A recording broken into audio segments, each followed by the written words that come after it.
Hello दोस्तों, एक बार फिर से मैं आपका स्वागत करता हूं टारगेट राजस्थान की इस नई वीडियो में। मैं हूं आपका दोस्त अमन और आज का जो वीडियो है वो है मेवाड़ पार्ट 2। इससे पहले मैं मेवाड़ का पार्ट फर्स्ट अपलोड कर चुका हूं, जो हमारे राजस्थान इतिहास की पहली क्लास थी। दोस्तों, जिसने भी वो वीडियो नहीं देखी तो प्लीज़ एक बार जाके देखिए, क्योंकि जब तक आप पहला वीडियो नहीं देखेंगे तब तक आपको दूसरा पार्ट समझ में नहीं आएगा। तो पहले पार्ट के अंदर हमने जो ख़त्म किया था वो कहाँ पे किया था? रावल रतन सिंह जी का युद्ध अलाउद्दीन खिलजी के साथ में होता है, जिसमें क्या है, साका होता है 1303 का, पद्मिनी जी जौहर करती है और रतन सिंह जी कैसे क्या करते हैं। गोरा बादल भी क्या है, इस युद्ध में मारे जाते हैं।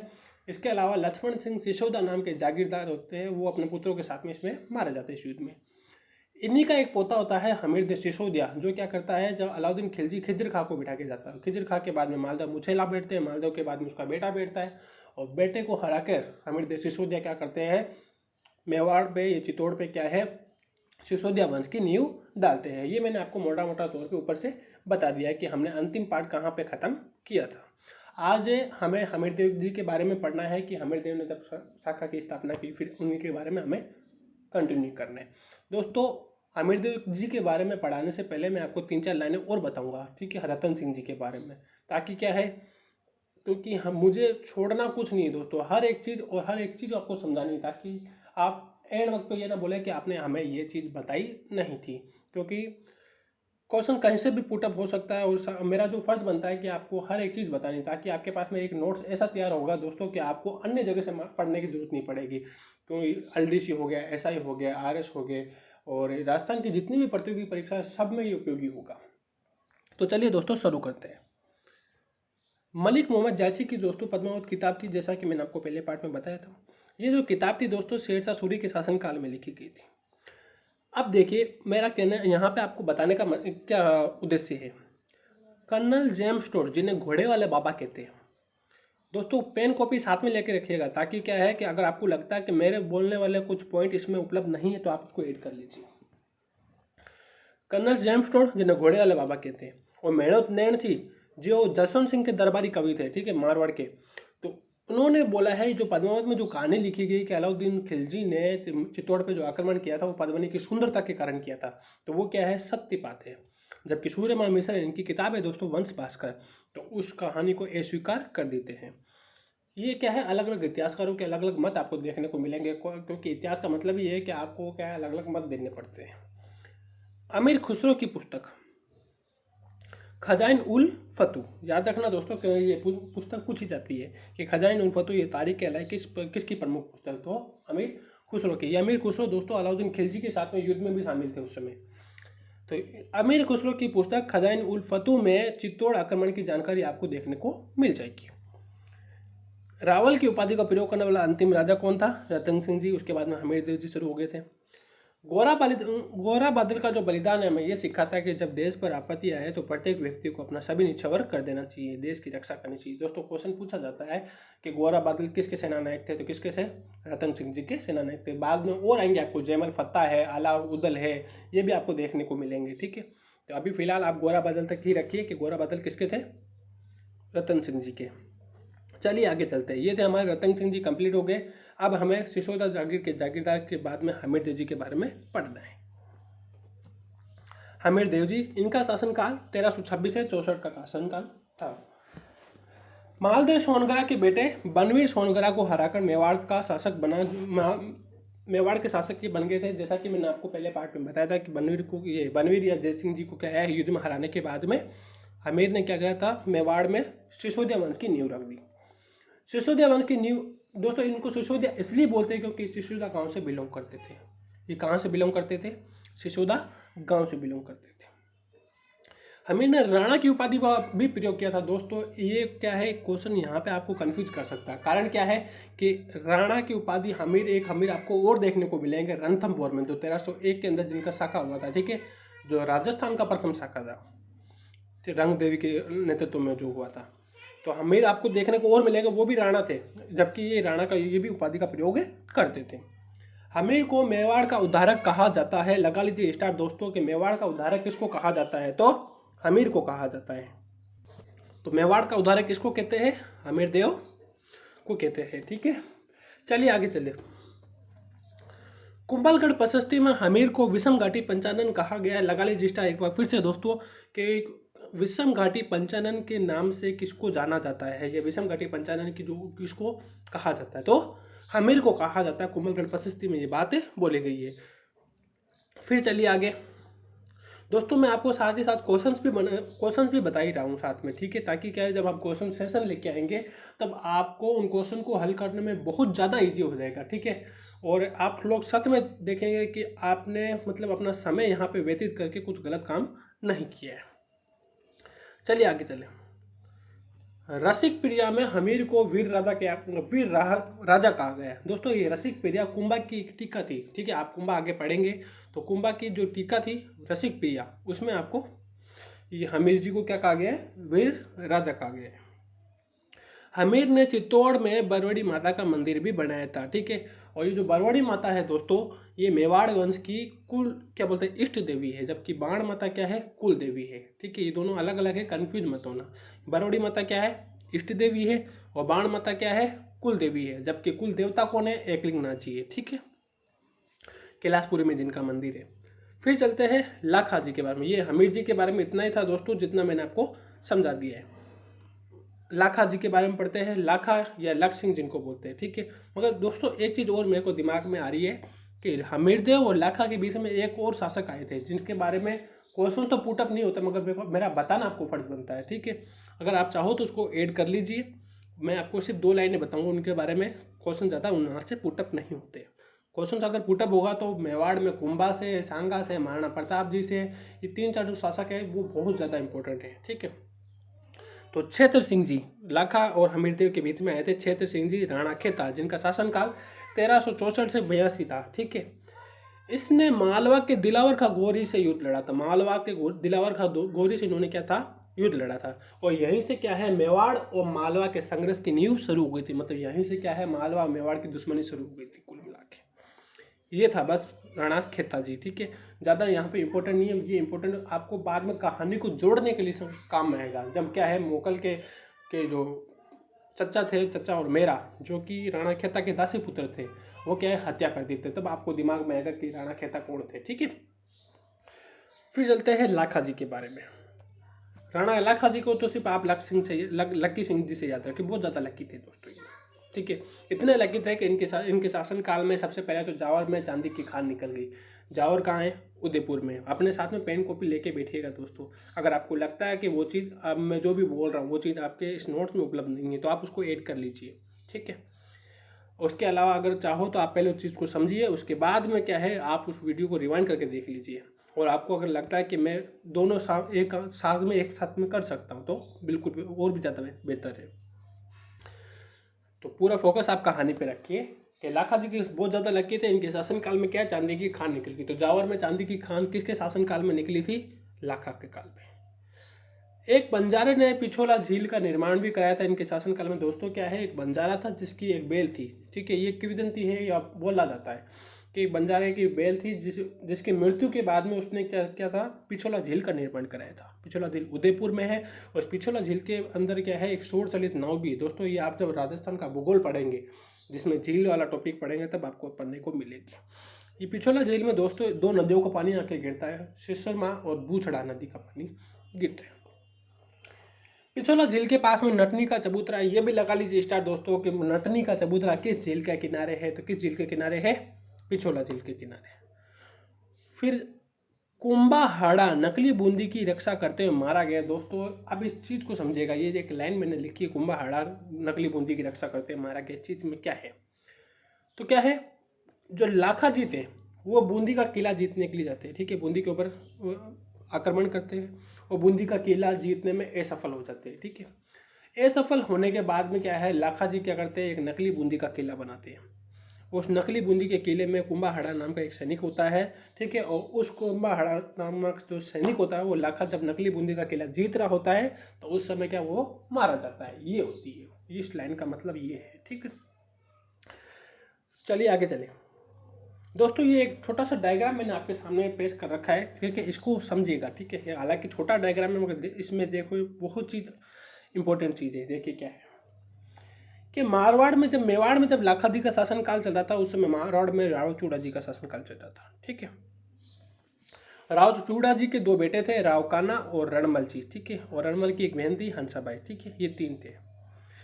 और यहाँ पे लाखाजी का एक बेटा था चूड़ा। ठीक है, ये चूड़ा अलग है, वो चूड़ा अलग है। राव चूड़ा, मारवाड़ के जो चूड़ा थे, उन्होंने क्या किया था, अपने उत्तराधिकारी राव काना को नियुक्त कर दिया। राव काना को नियुक्त कर दिया। और राव काना को जब उत्तराधिकारी नियुक्त किया तो रणमल जी क्या हो गए, नाराज हो गए। रणमल जी क्या है, नाराज हो गए अपने पापा से, बोले कि पापा मैं तो जाऊँ अटून। तो रणमल जी अपनी बहन को लेके, हंसाबाई को लेके मेवाड़ आ जाते हैं। और रणमल अपनी बहन को, हंसाबाई को लेकर यहाँ पे मेवाड़ आने के बाद में अपनी बहन हंसाबाई का जो विवाह है, जो शादी का जो प्रस्ताव है, वो राणा लाखा के सामने पैसे कर देते हैं। राणा लाखा शादी के लिए हाँ भर देते हैं। ठीक है, अब देखिए उनका बेटा है, मगर चाहे तो शादी उनसे करा सकते थे, मगर ना लाखा जी क्या है, शादी के लिए हाँ भर देते हैं। ये आपको सिर्फ समझाने की दृष्टि से दोस्तों। तो हंसाबाई और लाखा की शादी होती है, और लाखा और हंसाबाई से क्या है, एक बेटा होता है जिसका नाम होता है मोकल। ठीक है, जो कुंभा के पापा होंगे बाद में। तो मोकल, इनसे मोकल क्या है, उसका जन्म होता है। और राणा, ये हंसाबाई बोलती है कि जो मोकल को है वो मेवाड़ का अगला उत्तराधिकारी बनाया जाए। ठीक है, तो चूड़ा क्या करते हैं, ये प्रतिज्ञा करते हैं कि मैं अपने भाई के लिए अपनी उत्तराधिकारी की जो गद्दी है वो त्याग दूंगा। ठीक है, इसी कारण से जो मेवाड़ के चूड़ा को मारवाड़ का भीष्म कहा जाता है। मारवाड़ का भीष्म किसको कहा जाता है, चूड़ा को कहा जाता है। ठीक है, और मोकल जी क्या है, गद्दी पर बैठ जाते हैं। ये थी आपको ऊपर से इस डायग्राम की जो कहानी में आपको समझ में आ गई होगी। ठीक है, ये मैं आपको पढ़ के समझा देता हूँ कि मारवाड़ के राजा चूड़ा की बेटी हंसाबाई की शादी मेवाड़ के राणा का लाखा के साथ में हो गई थी। ठीक है, ये ऊपर मैंने आपको कहानी समझा दी है, इसी मैं आपको पढ़ के बता रहा हूँ।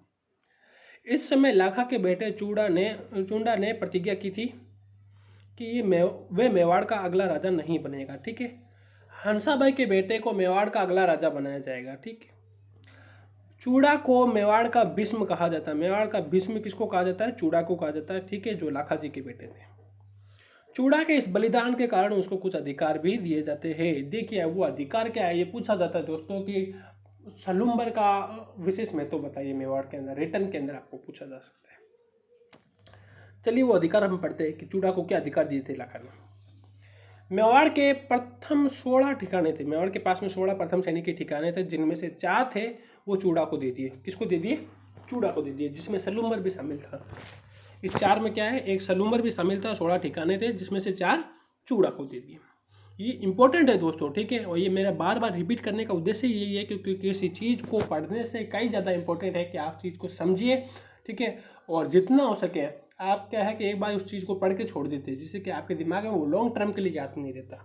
पढ़े, उसके बाद में धीरे धीरे क्या उसका रिवीजन करते रहिए। और सबसे बोलते हैं कि मैं हर वीडियो में ज़्यादातर ये बात बोलता हूँ कि किसी चीज़ को याद करने का सबसे बेस्ट तरीका कि आप उसको बोल कर पढ़िए, क्योंकि बोलने से क्या है कि हालांकि तरीका बचकाना लगता है, मगर बहुत ज़्यादा है ना, लॉन्ग टर्म के लिए वो आपके दिमाग में सेट हो जाता है। तो सलुम्बर का जो सामंत था मेवाड़ का सेनापति होगा। ठीक है, ये भी एक बात थी कि सलुम्बर का जो सामंत होगा वो मेवाड़ का सेनापति होगा। ठीक है, सलुम्बर का जो सामंत होगा मेवाड़ के राजा का राज तिलक करेगा। मेवाड़ के राजा का राज तिलक कौन करता है, तो सलुम्बर का सामंत करेगा। राणा की अनुपस्थिति में, मतलब जब राणा जी अनुपस्थित होंगे तो उस समय सलुम्बर का जो सामंत होगा वो राजधानी को संभालेगा। ठीक है, मेवाड़ के सभी कागज पन्नों पर राणा के साथ में सलुम्बर के सामंत के भी हस्ताक्षर होंगे। ये वो अधिकार थे दोस्तों जो राव चूड़ा जी को दिए गए थे। ठीक है, कुल मिला के आपको समझ में आया। चलिए आगे चले दोस्तों। ये क्वेश्चन है कि मेवाड़ के प्रशासन में सलुम्बर का क्या महत्व, तो 50 वर्ड में अपना आंसर दीजिए। तो ऊपर जो दिए गए 5 पॉइंट है ये आप आंसर के रूप में यूज कर सकते हैं। ठीक है, हरावल से, अब हरावल और चंदावल क्या है दोस्तों, मेरे दिमाग में बहुत ज़्यादा है ना, पहले मैं इनमें कन्फ्यूज होता था, इसका आंसर मैंने सोचा आपको बता दूँ। हरावल क्या होती है, ये जब आप हिंदी साहित्य पढ़ेंगे तो आपको वाक्यांश के लिए एक शब्द होते हैं, उसके अंदर ये पढ़ने को मिलता है कि सेना की सबसे अगली टुकड़ी को क्या कहा जाता है, हरावल कहा जाता है। जबकि चंदावल क्या होती है, सबसे पिछली जो टुकड़ी होती है उसको चंदावल कहा जाता है। ठीक है, अब चले मोकल जी के बारे में पढ़ते हैं। हमने लाखा जी के बारे में पढ़ लिया और किसके बारे में पढ़ा था, लाखा के बारे में। अब मोकल पढ़ते हैं कि हंसाबाई ने क्या उत्तराधिकारी बना दिया। चलिए शुरू करते हैं। मुगल, इनका शासनकाल था 1421 से 33। शासनकाल का था 1421 से 33। ये शासनकाल भी लिखते रहिए ताकि क्या है कि आपको अन्य लोगों के साथ में इसको कनेक्ट करने का मौका मिल जाए। ठीक है। हंसाबाई के पुत्र थे, ये भी मैं आपको बता दिया। चूड़ा को संरक्षक बनाया गया। अब देखो दोस्तों क्या होता है कि जब मोगल को उत्तराधिकारी बनाया गया तो लाखा ने क्या किया था, चूड़ा को मोगल का संरक्षक नियुक्त कर दिया। ठीक है। हंसाबाई और चूड़ा जी के बीच में आपस में बनना बंद हो गई थी। वह विश्वास का कारण क्या है, चूड़ा मेवाड़ छोड़ के मालवा चले जाते हैं। ठीक है। मालवा के शरण में चले जाते, मालवा उस समय दुश्मनी में था मेवाड़ के साथ में। जब चूड़ा यहाँ से जाते हैं मालवा की तरफ, उस समय मालवा के शासक होशंग आते हैं। ठीक है। हंसाबाई का भाई रणमल मोगल का संरक्षक बनता है। हंसाबाई का जो भाई होता है रणमल, वो क्या होता है, मोगल का संरक्षक बनता है, याद रखना। मोगल ने एकलिंगनाथ जी के मंदिर की 4 दीवारी का निर्माण कराया था। ये क्वेश्चन पूछा जाता है दोस्तों कि एकलिंगनाथ जी के मंदिर या मंदिर के परकोटे का जो निर्माण है वो किसने कराया था, तो मोगल ने कराया था। मतलब मामा जी क्या है, ये मोगल के संरक्षक बने हुए हैं यहाँ पे, और ये यहाँ पे क्या है कि निर्माण वगैरह कराने में लगे हुए हैं। समदेश्वर मंदिर का भी पुनर्निर्माण इन्होंने करवाया था। किन्होंने, मुगल जी ने करवाया था। चित्तौड़ में समदेश्वर मंदिर का पुनर्निर्माण कराया था। और ये जो समदेश्वर मंदिर है, इसे पहले त्रिभुवन नारायण मंदिर भी कहा जाता था। और ये जो त्रिभुवन नारायण मंदिर है, इसे भोज परमार ने बनाया था। ठीक है। क्योंकि जैसे मेवाड़ में से एक चीज़ और आपको याद दिखाऊंगा, ये याद दिलाना चाहूँगा दोस्तों, जब हमने मेवाड़ पढ़ा था तो उससे पहले मैं आपको एक चीज़ और दिमाग में डालूंगा कि मेवाड़ में सीधे क्या है, रावल की शुरुआत नहीं हुई थी। इससे पहले बप्पा रावल से पहले यहाँ पे मौर्य वंश का शासन था, याद रखना। ठीक है। महान मौर्य को हरा के बप्पा रावल ने यहाँ पे मौर्य वंश की नींव, क्या बोलते हैं, रावल की नींव रखी थी। क्वेश्चन पूछा जाता है कि मेवाड़ में से सबसे पहले किसका शासनकाल था। ठीक है। चलिए आगे चले। 1433 में झीलवाड़ा राजस्थान में, राजसमंद में, ठीक है, नामक स्थान पर चच्चा मेरा मेपावार ने मिलकर मोगल की हत्या कर दी। दोस्तों क्या होता है कि ये चच्चा मेरा नाम लिखे हुए, ये राणा खेता या क्षेत्र सिंह, जिनको अभी हम पढ़े लास्ट में पढ़ के आए, ठीक है, लाखा से पहले, उनका दासी पुत्र थे ये चच्चा मेरा। और ये चच्चा मेरा मिलकर क्या है, मेपावार मिलकर किसकी हत्या कर देते हैं, मोगल की हत्या कर देते हैं। मोगल उस समय गुजरात अभियान के लिए जा रहे होते हैं। ठीक है। तो रास्ते में हत्या कर देते हैं और उनकी पत्नी भी वहाँ पे क्या हो जाती है, युद्ध में मारी जाती है। ठीक है, सती हो जाती है वो। और उस समय कुंभा भी वहीं होते हैं। और कुंभा को क्या होते हैं, मेवाड़ी जो सरदार होते हैं वो छुपकर चित्तौड़ लेके आ जाते हैं। ठीक है। अब हमें कुंभा जी के बारे में पढ़ना, जितने स्टार लगाना चाहो लगा लेना दोस्तों। ठीक है। क्वेश्चन पूछा जाता है वहाँ से। और साथ में एक चीज़ और बताऊंगा दोस्तों कि योगेश्वर भट्ट विष्णु नामक विद्वान किसके दरबारी कवि थे, तो ये किसके दरबार के विद्वान थे, तो मोगल के दरबार के विद्वान थे, याद रखना। उसके अलावा एक चीज़ और क्वेश्चन पूछी जाती है कि मन्ना फन्ना और विलस, मन्ना फन्ना और विलस, एक बार फिर से बोल रहा हूँ, मन्ना फन्ना और विलस ये किसके दरबारी शिल्पी थे, तो मोगल के दरबारी शिल्पी थे। ठीक है। ये सारे क्वेश्चन पूछे जाते हैं दोस्तों, एक क्वेश्चन भी हमें छोड़ना नहीं है। मोगल की पत्नी कमलावती थी, याद रखना, जो इस युद्ध में ये बोलते चच्चा मेरा के साथ में युद्ध लड़ती हुई सती हो जाती बाद में। अब चलते कुंभा जी के बारे में पढ़ते हैं। और जैसा मैंने बोला, लगा लेना स्टार। ठीक है, बार बार बोल रहा हूँ मैं, क्वेश्चन पूछा जाता है। 1433 से 68 का शासनकाल, ठीक है, ये शासनकाल भी पूछा जाता है। रणमल को कुंभा का संरक्षक बना दिया जाता है। ठीक है। अब रणमल क्या है, कुंभा का संरक्षक बन जाता है। और जैसे ही कुंभा उत्तराधिकारी बनता है, ठीक है, अगला जब शासक बनता है, तो फिर क्या होता है, रणमल की सहायता से अपने पिता की हत्या का बदला लेता है। ठीक है। ये जो चच्चा मेरा है और ये मेपा पवार है, इन लोगों को क्या है, मार देता है ये कुंभा मिलकर रणमल की सहायता से। मेवाड़ दरबार में रणमल का प्रभाव बढ़ना शुरू हो गया। मतलब क्या है, राठौड़ों का प्रभुत्व तो यहाँ पे बढ़ना शुरू हो गया। ये क्वेश्चन भी पूछा जाता है कि किस शासन काल में मारवाड़, क्या बोलते हैं, राठौड़ों का जो प्रभुत्व मेवाड़ में बढ़ना शुरू हो गया था। तो किस में बढ़ना शुरू हो गया था, कुंभा के शासन काल में। क्या है, रणमल जी क्या है, अब इनका प्रभाव ज़्यादा बढ़ रहा है। तो इस कारण से क्या है कि इतना ज़्यादा प्रभाव बढ़ने लगा कि इन्होंने क्या है, सिसोदिया के जो राघवदेव नाम के एक नेता थे, ठीक है, जो चूड़ा जी के भाई थे, जो मालवा चले गए थे, उनके भाई की हत्या कर देते हैं। ये बात जब हंसाबाई को पता चलती तो हंसाबाई क्या करते हैं, मालवा से चूड़ा को वापस बुला लेते हैं। बोलते हैं कि भाई चूड़ा जी क्या है कि आप वापस आ जाओ। ठीक है। उनको वापस बुला लेती है। भारमली की सहायता से रणमल को मार दिया जाता है। भारमली की सहायता से क्या है, रणमल को मार दिया जाता है। ये भारमली से बहुत ज़्यादा बनती थी इनकी, रणमल जी की। इसलिए उनकी सहायता से क्या है, उनको अपने पक्ष में लेके बारबली की सहायता से उनको मरवा देते हैं। दोस्तों रणमल जी के एक बेटे थे राव जोधा, जिन्होंने मेहरानगढ़ की नींव रखी थी 1459 के अंदर, ठीक है, 1459 के अंदर जो नींव रखी थी, याद रखना। अब दोस्तों क्या है कि जब रणमल जी को मारते हैं तो फिर जोधा को ये बात पता चलती है कि भाई मेरे पापा जी को क्या है, मार दिया गया है। तो इस कारण से वो क्या है, मारवाड़ छोड़ के बीकानेर के कावनी गांव में शरण ले लेते हैं, बीकानेर के कावनी गांव में शरण ले लेते हैं, और कुंभा उसके पीछे पीछे जाते हैं। कुंभा और जो ये चूड़ा जी होते हैं, ये दोनों उनके पीछे पीछे जाते हैं। और चूड़ा ने फिर क्या करते हैं, चूड़ा मंडोर पे अपना अधिकार कर लेते हैं। वो तो कावनी गांव में चले गए, कौन, जोधा जी। और यहाँ पे पीछे चूड़ा क्या करते हैं, मंडोर या मारवाड़ की राजधानी पे अपना अधिकार कर लेते हैं। अब अधिकार करने के बाद में यहाँ पे ये संधि आती है दोस्तों, क्वेश्चन पूछा जाता है कि आवल बावल की संधि किसके मध्य हुई थी। पहला तो ये क्वेश्चन, दूसरा रिटर्न में पूछा जाता है कि आवल बावल की संधि का वर्णन कीजिए, ठीक है।